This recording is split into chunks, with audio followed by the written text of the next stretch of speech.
Hello, children. This is Grandma Carla with Chapter 4 of Skylark by Patricia Mcglachlan. Papa came back from town with letters from Maine. Letters for all of us from Sarah's aunts, Harriet and Maddie and Lou. It was evening, the oil lamp bright in the kitchen. Papa mended a bridle, Caleb leaning against him. I read a letter out loud.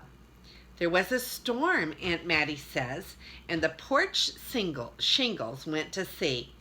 What does that mean, went to sea? Asked Caleb, interrupting me. It means that they blew into the sea, said Sarah with a smile. I began to read again. My hat went to sea too, the one with the bird on it.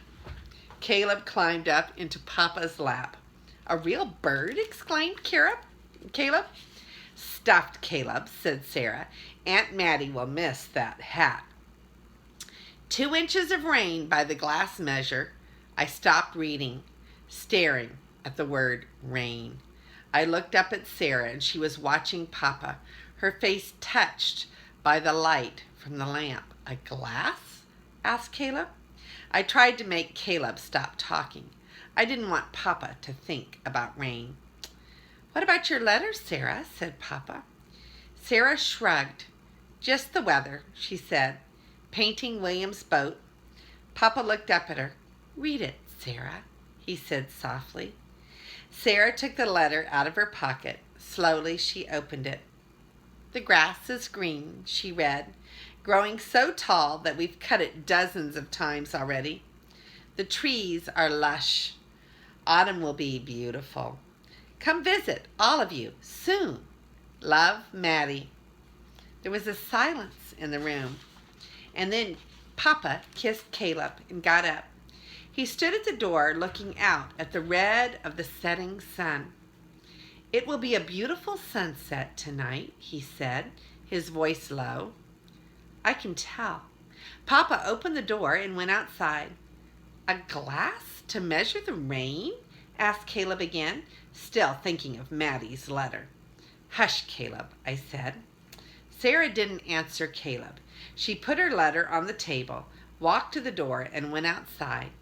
I picked up the letter. There was more that Sarah had not read. It has rained nearly every afternoon, Maddie had written. It cools down the day and leaves us with good nights of sleeping. I watched Sarah put her hand on Papa's arm as she stood looking over the dry fields. My eyes filled with tears. I knew that Sarah was sorry about the letters from Maine and the talk of rain. It's not your fault that Maine is green, Sarah, I thought. It isn't. It was dark and the moon was up when Caleb came in from outside, Nick with him. Sarah looked up from her book. Caleb, I thought you'd gone to bed long ago, she said. I had to do something, he said, for Papa. Sarah smiled and put her arms around him. Well, off to bed now. It's late, both of you. Caleb yawned and went up the steps. Sarah went out to the porch.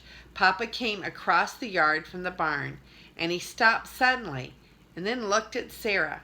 On the fence post between them was a small glass sitting empty in the moonlight, waiting for rain. Roses grew on the fence when Sarah came, and the fields were filled with wildflowers. I learned to float in the cow pond, and Caleb ran with the sheep in the green fields. Now clouds come and go, and the hot winds too. There is no rain for the roses.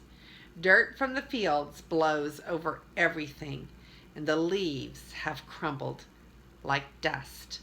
Joshua said when he took our picture, like dust.